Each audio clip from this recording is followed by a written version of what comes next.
In the Bible, names said a lot about a person. There are 11 different names given to the Antichrist. In the Old Testament, there are 6 references to the Antichrist, and the first one is seed of Satan.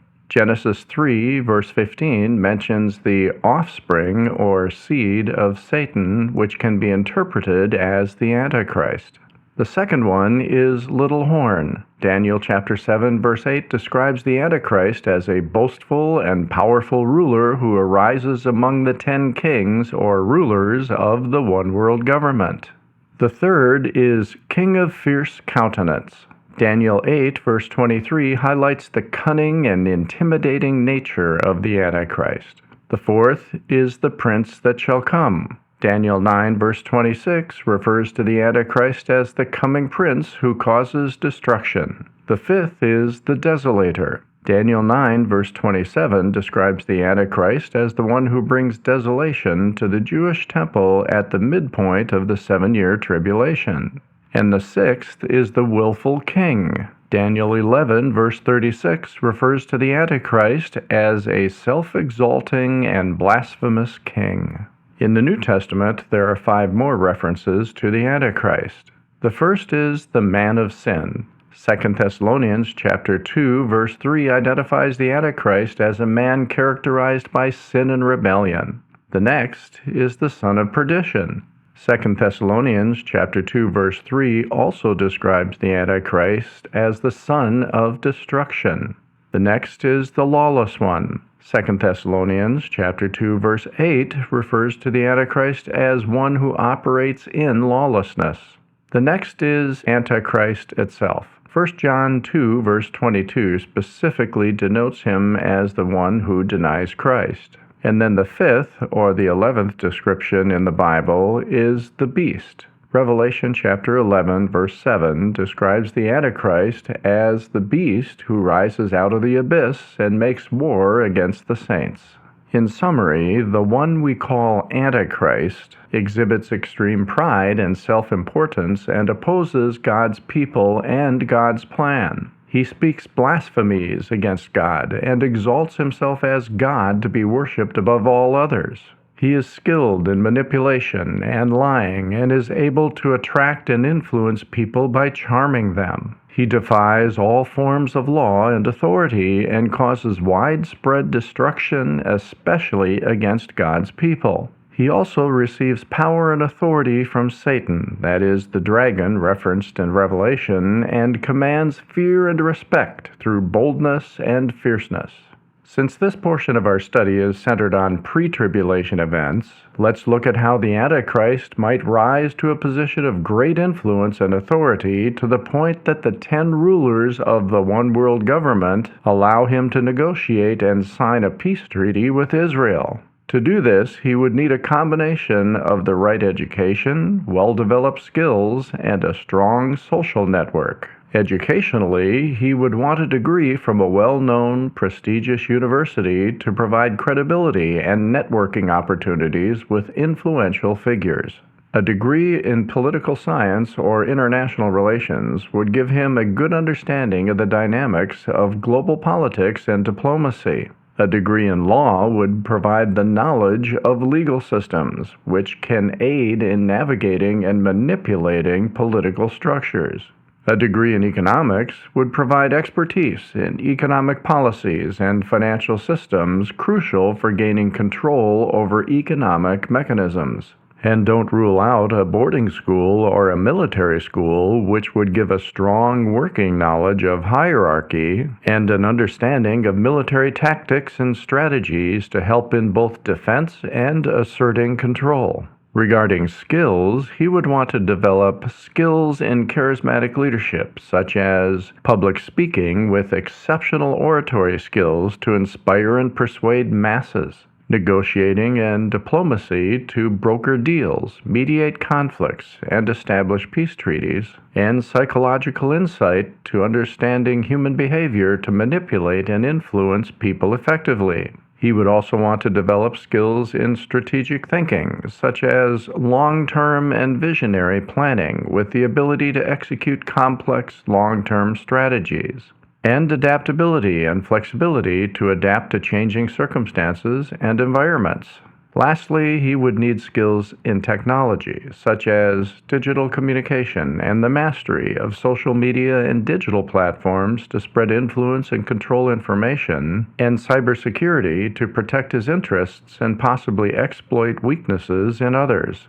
Concerning social networking, he would want to have connections with global leaders through political alliances and economic ties, thus building relationships with influential political figures, global business leaders, financiers, and influential economic bodies like the International Monetary Fund and the World Bank. He would also want influence in international organizations such as the United Nations, the World Economic Forum, and similar organizations.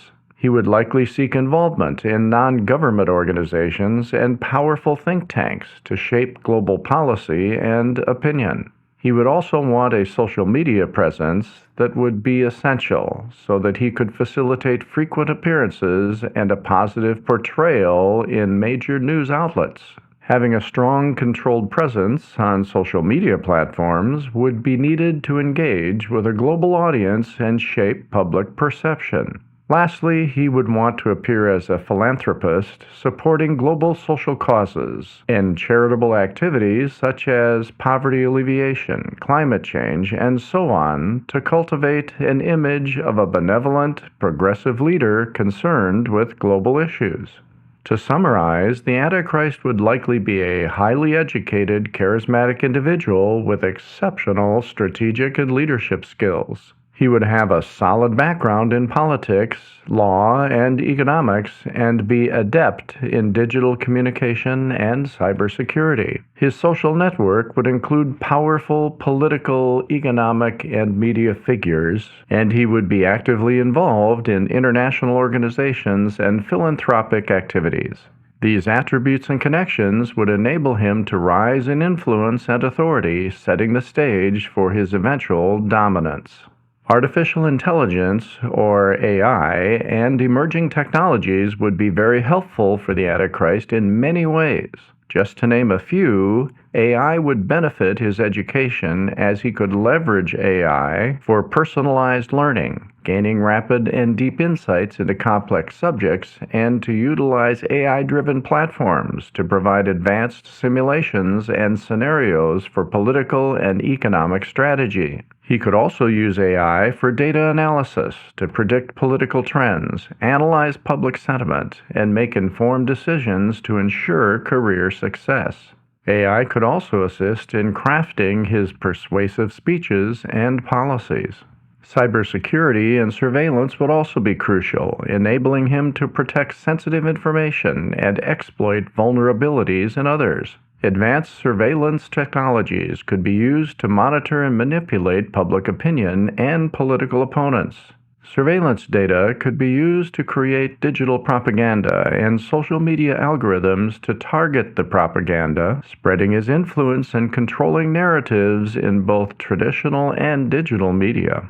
Virtual and augmented reality could be used for immersive training and virtual meetings, allowing the Antichrist to build a global network without geographical constraints. Understanding and utilizing blockchain technology and cryptocurrencies could help in creating secure, untraceable financial transactions, aiding in covert operations and funding. So, what nation or country will the Antichrist likely come from? Let's look at some scriptures that give us pointers to answer that question. We'll start with Revelation chapter 13, verses 1 to 2, which states, "And I saw a beast rising out of the sea, with 10 horns and 7 heads, with 10 diadems on its horns and blasphemous names on its heads. And the beast that I saw was like a leopard, its feet were like a bear's, and its mouth was like a lion's mouth. And to it the dragon gave his power and his throne and great authority."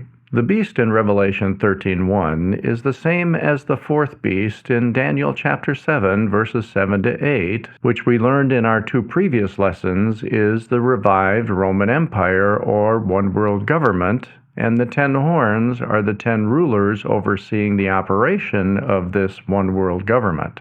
We also know from the last lesson that the Antichrist is referred to in this same passage in Daniel as the little horn that rises up from the beast and overcomes 3 of the 10 horns. The key pointer in Revelation chapter 13, verse 1, is that the beast, or the one world government, that begets the 10 rulers and eventually the Antichrist, is seen rising out of the sea. Symbolically, in biblical literature, the sea often represents chaos and the Gentile nations. Isaiah 57:20 states, "But the wicked are like the tossing sea, for it cannot be quiet, and its waters toss up mire and dirt." This suggests that the Antichrist will arise from a state of chaos or from the Gentile nations rather than from Israel. Considering the scriptural indications and the historical symbolic interpretations of the sea, Revelation 13:1 suggests the Antichrist will come from a Western nation with deep Roman roots, not from Israeli or Middle Eastern descent. Now let's look at Daniel chapter 9, verses 26 to 27. "And after 62 weeks, an anointed one shall be cut off, and shall have nothing." This is the prophecy of the crucifixion of the Messiah, or Jesus Christ. "And the people of the prince who is to come." Remember, the prince who is to come is the 4th name of the Antichrist we discussed earlier, "shall destroy the city and the sanctuary." Now this happened in 70 AD when the city of Jerusalem was ransacked and the temple was destroyed. "Its end shall come with a flood, and to the end there shall be war. Desolations are decreed, and he shall make a strong covenant with many for 1 week, and for half of the week he shall put an end to the sacrifice and offering." Again, speaking of the Antichrist at the midpoint of the 7-year tribulation. The key statement in this scripture is, "The people of the prince who is to come shall destroy the city and the sanctuary." So who destroyed the city of Jerusalem and the temple? We know the Romans did. Therefore, the people of the prince to come is referring to the people of the Roman government. Consequently, the Antichrist's ancestry will be of Roman descent.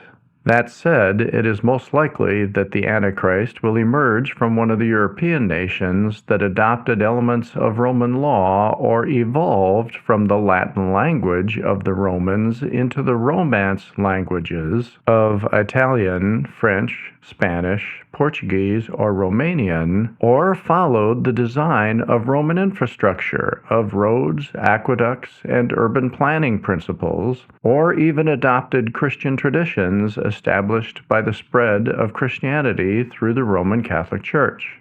Such nations would include Italy, France, Spain, Portugal, the United Kingdom, Germany, Greece, Turkey, Bulgaria, Serbia, Austria, and Switzerland. While the United States and other far western countries have Roman roots and may have significant global power, their relatively recent emergence compared to the ancient Roman Empire and the lack of direct historical ties to Rome make it less likely in the context of traditional prophetic interpretation. The Antichrist and Christ have significant parallels, including the source of their power and their roles in the spiritual battle between good and evil. Throughout Scripture, the Antichrist is depicted as a counterfeit Christ, mirroring Christ's actions and attributes in a perverse and deceptive manner. Given these parallels, it is not unreasonable to consider the possibility that the Antichrist might also mimic the miraculous nature of Christ's birth. While the Bible does not explicitly state that the Antichrist is or is not the direct offspring of Satan, there is some scripture and precedent to support this notion. The scripture I'm referring to happens to be the first encounter with the prophecy concerning the Antichrist, which is also the first prophecy concerning Christ. We find it in Genesis chapter 3, verse 15, as God is pronouncing the judgment of the curse as a result of the fall. In speaking to Satan, God says, "I will put enmity," meaning hostility or deep-seated hatred, "between you and the woman, and between your offspring and her offspring. He shall bruise your head, and you shall bruise his heel." Although metaphorically, there has always been hostility between people who are righteous and those who are unrighteous, between the good and the evil, this is not what this phrase is referring to. We know that because of the personal pronouns he, you, and his. They are singular, not plural, meaning they refer to a specific person, not a group of persons like they or them. The other thing we know is that the word offspring comes from the Hebrew word zerah, which means seed. We also know that the seed of a woman contradicts the normal pattern of biblical genealogy because the seed is always traced through the male line, not the female line. In the case of the he or his in this verse, we learn later in Isaiah chapter 7 verse 14 that the reference is to the Messiah, who will have a miraculous birth through a virgin human mother without the contribution of a human father. It will also be a supernatural birth. Consequently, Jesus was born of the seed of a woman and not the seed of a man. There is no male line to trace him with. Proper biblical interpretation requires that the same word used twice in the same verse should be understood in the same way unless there is clear indication it should not be.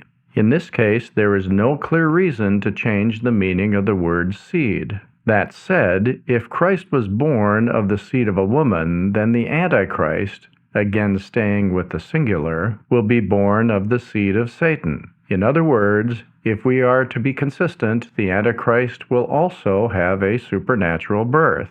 Another important thing to note is that this is not without precedent. This has happened before many times. To see this, we move 3 chapters to the right to Genesis chapter 6, verses 1 to 4. When man began to multiply on the face of the land, and daughters were born to them, the sons of God, that's a term referring to angels, saw that the daughters of man were attractive, and they took as their wives any they chose. Then the Lord said, My spirit shall not abide with man forever, for he is flesh. His days shall be 120 years.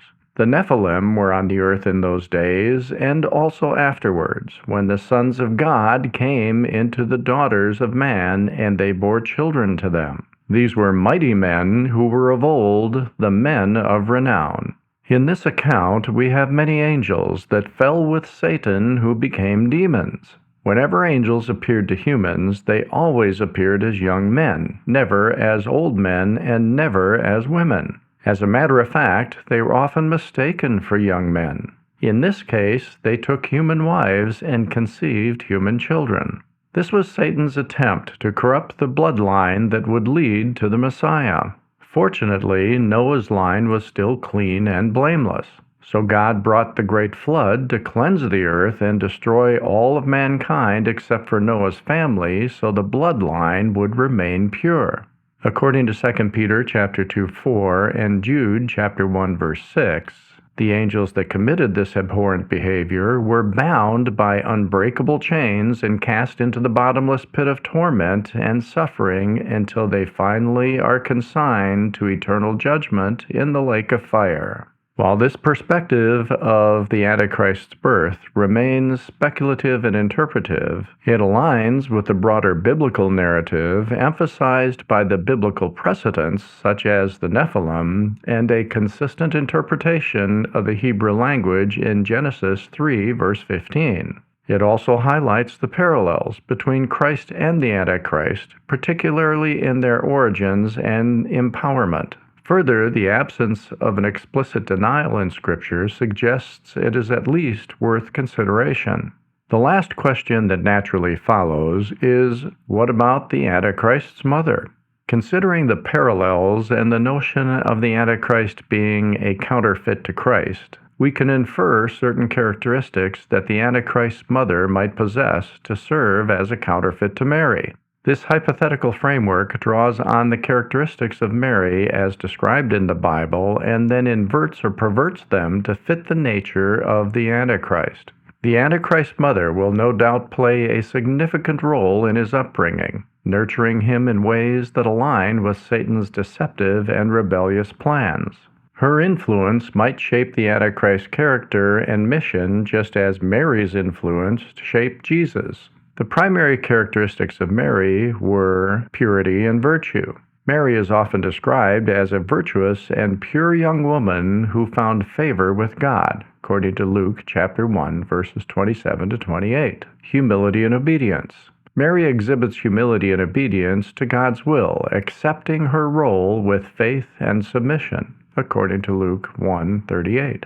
Faith and devotion. Mary is deeply faithful and devoted to God, according to Luke chapter 1, verses 46 through 55.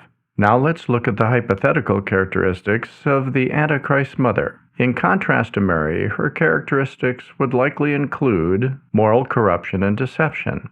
Instead of purity and virtue, the Antichrist mother might be characterized by moral corruption and deceit. She would be someone who is easily manipulated by Satan and who willingly embraces evil and deception. Pride and rebellion. In contrast to Mary's humility and obedience, the Antichrist mother would be marked by pride and a rebellious spirit. She might reject godly authority and embrace a path of defiance and self-exaltation. Spiritual blindness and apostasy. Instead of faith and devotion to God, the Antichrist mother might be characterized by spiritual blindness and apostasy. She could turn away from any form of true faith and possibly be involved in false religions or ideologies that oppose the true God. In summary, if the Antichrist is indeed the direct offspring of Satan, it is reasonable to assume he would possess superhuman intelligence, reflecting Satan's original attributes of wisdom and beauty. This intelligence would be instrumental in his ability to deceive, persuade, and lead on a global scale. By understanding these attributes, we can better comprehend the nature of the Antichrist deception and the importance of us remaining vigilant and discerning concerning our faith. This perspective not only aligns with scriptural descriptions, but also provides a comprehensive framework for recognizing the strategies that may be employed by such a figure in the end times.